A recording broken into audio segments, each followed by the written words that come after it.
Assalamualaikum warahmatullahi wabarakatuh. Welcome to my video. Di video ini gue akan berbagi atau memberikan tips bagaimana caranya lo bisa move on ketika lo baru bercerai. Perpisahan memang bukanlah suatu hal yang disukai oleh semua orang, kecuali memang jika perpisahan itu baik untuk seorang tersebut.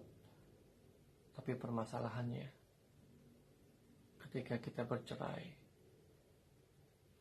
dan bagi lo semua yang nonton video ini, gue yakin bahwa perpisahan atau perceraian itu merupakan hal yang tidak menyenangkan.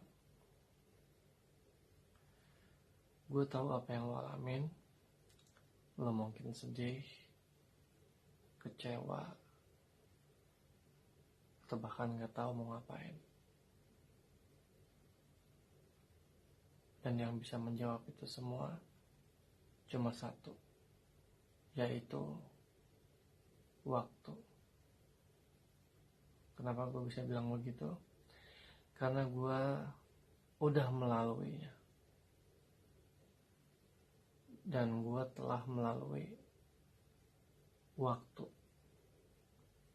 Karena dengan seiring berjalannya waktu, gue yakin lu akan bisa melupakan itu semua. Enggak melupakan semua, tapi melupakan kesedihan lu, melupakan amarah lu, kekecewaan lu. Ya, walau terkadang sesekali itu akan muncul, tapi itu wajar. Oke, di sini gue akan berbagi tips. Yang pertama adalah lu harus ikhlas. Lu harus sadar bahwa nggak ada yang abadi di dunia ini. Orang tua lu bisa pergi atau meninggal. Adik kakak lu bisa pergi atau meninggal. Teman-teman lu, paman lu, saudara lu, sepupu lu, tante lu, semuanya, semua orang yang lu kenal dan lu nggak kenal akan meninggal. Jadi maksudnya di sini adalah nggak ada yang abadi. Begitupun juga dengan istri lu nanti. Walaupun lu tetap bersama, tapi lu pasti akan meninggalkan istri lu. Entah itu lu yang meninggal duluan atau dia yang meninggal duluan. Begitupun juga dengan anak lo. Jadi jika lo sekarang bersedih, kenapa gue pisah sama istri gue, kenapa gue bisa gak ketemu sama anak gue, yang perlu lo tanamkan adalah lo harus ikhlas. Karena tadi tidak ada yang abadi. Itu satu. Kalau lu udah mengerti tentang yang pertama itu, kita bisa move ke step selanjutnya. Oke, setelah lu sadar bahwa nggak ada yang abadi, bahwa kalaupun lu tetap bersama istri lu tetap bersama dengan anak lu, salah satu dari kalian pasti akan tiada. Dan yang kedua adalah yang paling penting, lu harus menyingkirkan dulu. Ya, gue gak bilang lu harus membuang, tapi menyingkirkan dulu. Entah lu umpetin atau gak lu pakai dulu. Misalkan ketika lu mergokin dia selingkuh, lu sedang memakai baju kotak-kotak seperti gue. Jadi lu singkirkan dulu. Kenapa? Agar lu tidak teringat. Ketika lo memakai baju ini, lo akan mengingat kembali kejadian yang lo alami ketika lo memakai baju ini. Nah, untuk hal yang besar seperti rumah, mungkin lo bisa dekorasi ulang. Kalau lo memang nggak bisa pindah, atau ya gue tahu menjual rumah nggak secepat kita menjual sesuatu hal yang kecil. Tapi minimal lu harus melakukan perubahan di rumah itu. Entah lu dekorasi ulang, atau lu cat ulang, atau lu menjual beberapa perabotan yang memang biasa lo gunain sama pasangan lo. Lalu untuk kendaraan juga sama. Jadi misalkan lo biasa naik mobil sama dia atau biasa naik motor sama dia, sebisa mungkin lo singkirkan. Entah lo nggak pakai dulu ya sampai lo benar-benar kuat atau sanggup mengendarai motor atau nyumpir mobil itu tanpa menangis, tanpa mengingat lagi. Silakan aja. Atau tadi yang gue bilang, waktu yang menjawab semuanya. Lu bisa tetap menggunakan motor lu, bernangis-nangisan seminggu, udah gitu setelah itu lu biasa aja. Atau lu juga bisa tetap mengendarai mobil lu sambil nangis-nangis, setelah itu lu bisa ngelupain itu semua, itu gak apa-apa. Tapi kalau emang berasa berat banget buat lu singkirkan dulu. Entah lu gak pakai, lu taruh di garasi, lu bisa naik transportasi umum untuk menghilangkan memori yang buruk terlebih dahulu. Lalu selanjutnya adalah lu harus unfollow ataupun mungkin juga ngeblok media sosial dia. Jadi di sini lu nggak boleh kepo, karena semakin lu kepo, semakin lu menemukan dia bersama orang lain, lu akan semakin marah, lu akan semakin kecewa, dan lu akan semakin sedih. Jadi udah nggak usah kepo-kepo lagi, lu singkirkan dia terlebih dahulu. Ya, ikhlas. Ya, singkirkan barang-barang, jangan kepo, dan juga tentunya lu hindari untuk bertemu orang-orang yang terlibat dengan dia juga. Maksudnya misalkan lu aktif di satu komunitas bersama dia, lu coba untuk tidak datang ke komunitas itu dulu. Atau biasa lu pergi ke tempat temannya atau saudaranya, lu hindari dulu. Karena dengan lu bertemu dengan orang yang masih terkait dengan dia dan lu, maksudnya orang tersebut kenal sama lu, orang tersebut kenal sama mantan lu akan semakin mengingat, dan orang akan bertanya, kenapa lu? Gimana hubungan lu? Dan itu akan membuat lu semakin sedih, semakin kecewa, dan semakin marah. Karena lu akan menceritakan kekecewaan lu, kemarahan lu, dan juga kesedihan lu pada orang-orang tersebut. Oke, selanjutnya adalah mulai bangkit. Dengan cara lu harus cari aktivitas baru, lingkungan baru. Karena kenapa? Dengan aktivitas baru di sini berarti lu mempunyai suatu kegiatan yang bisa menyingkirkan sejenak pikiran lu dari kejadian ataupun kesedihan, kemarahan, dan kekecewaan lo ini. Jadi misalkan lo nggak suka main tenis, lo coba untuk main tenis, atau lo coba untuk main badminton, basket, atau yang paling murah lo jogging. Jadi usahakan lo memiliki aktivitas yang baru ataupun kegiatan baru yang positif. Oke.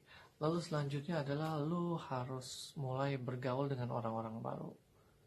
Ya, karena dengan lu bergaulnya itu aja seperti tadi, lu akan ditanyai berbagai banyak macam pertanyaan.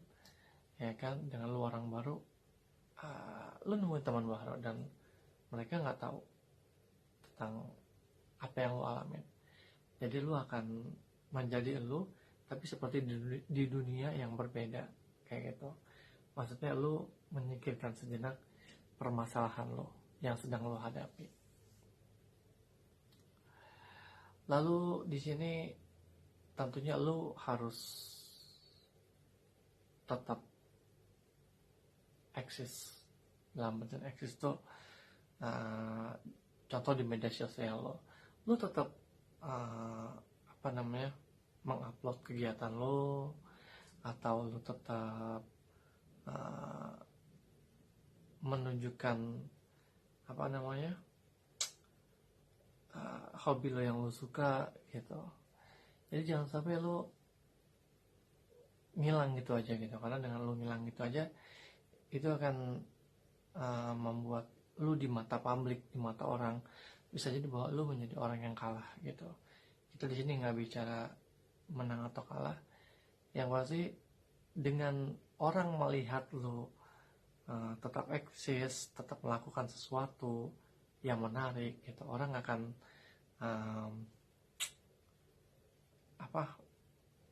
senang melihat lo, orang akan respect sama lo, orang akan salut sama lo. Begitupun mantan lo, karena ketika kejadian tersebut, apalagi lo posting sesuatu yang publik tahu bahwa lo kecewa, lo sedih, itu sama sekali nggak membantu. Justru itu akan membuat lo terlihat lemah dan akan membuat dia terlihat menang. Lalu selanjutnya, cari sesuatu yang bisa meningkatkan nilai lo. Contoh, misalkan karena masalah ini lo jadi kurang tidur, lo jadi banyak makan, akhirnya lo bertambah gemuk dan segala macam. Nah, lo harus tunjukin kepada orang-orang dan terutama kepada dia bahwa lo bisa menjadi lebih baik tanpa dia. Gitu. Balik lagi, ketika orang-orang melihat lo semakin buruk, lo semakin parah, itu tandanya lo kalah. Dan itu nggak baik buat diri sendiri. Ini nggak bicara menang atau kalah, bahwa dengan lo melakukan aktivitas yang baru, lo tetap eksis, dan lo meningkatkan nilai lo dengan lo berolahraga, dengan lo sering membaca, orang akan semakin tertarik, entah itu orang lama di dalam lingkungan lo ataupun orang baru, karena lo bertambah nilainya. Dengan rajin membaca, lo menambah wawasan, menambah ilmu. Semua orang pasti suka dengan orang pintar. Lalu selanjutnya, yang paling terpenting ini adalah lo harus lebih dekat kepada keluarga lo, kepada teman-teman lo, dan yang paling penting kepada Sang Pencipta, yaitu Allah Subhanahu wa Ta'ala. Ya, gue tadi kalau gue bilang lu harus menjauhi orang-orang yang berhubungan dengan dia dan dengan lu, yang otomatis keluarga juga berhubungan tentunya, atau mengetahui tentang kejadian ini, atau teman lu gitu, lu harus tetap berhubungan, karena di saat kita terpuruk, di saat kita jatuh, orang yang pertama menolong kita adalah keluarga atau teman dekat kita. Jadi lu harus tetap keep kontak dengan mereka gitu. Walau memang lu harus bilang kepada mereka bahwa dengan lu tetap bersilaturahmi dengan keluarga lu, dengan teman baik lu gak mau membahas tentang masalah lu dulu. Nah, jadi tunjukkan bahwa lu tetap care kepada keluarga lu tetap care kepada teman dekat lu, maka mereka pun akan tetap care dan peduli sama lu juga. Dan yang paling penting, ketika lu mendekatkan diri dengan Sang Ilahi, Sang Maha Pencipta, yaitu Allah Subhanahu wa Ta'ala, maka Allah pun akan dekat dengan lu. Karena ingat, tidak ada yang abadi di dunia ini. Mau rumah tangga lu baik-baik atau rumah tangga lu hancur sekalipun, tidak ada yang abadi di dunia ini kecuali Tuhan Sang Pencipta, Allah Subhanahu wa Ta'ala. Jadi dekatkan diri dengan Allah, lalu ganti kegiatan lu lebih baik, kegiatan keagamaan seperti sering datang ke masjid, sering membaca Al-Quran, sering bersedekah, sering mengunjungi panti asuhan, sering mengunjungi fakir miskin, memberi sedekah kepada fakir miskin, menolong orang lain yang kesusahan.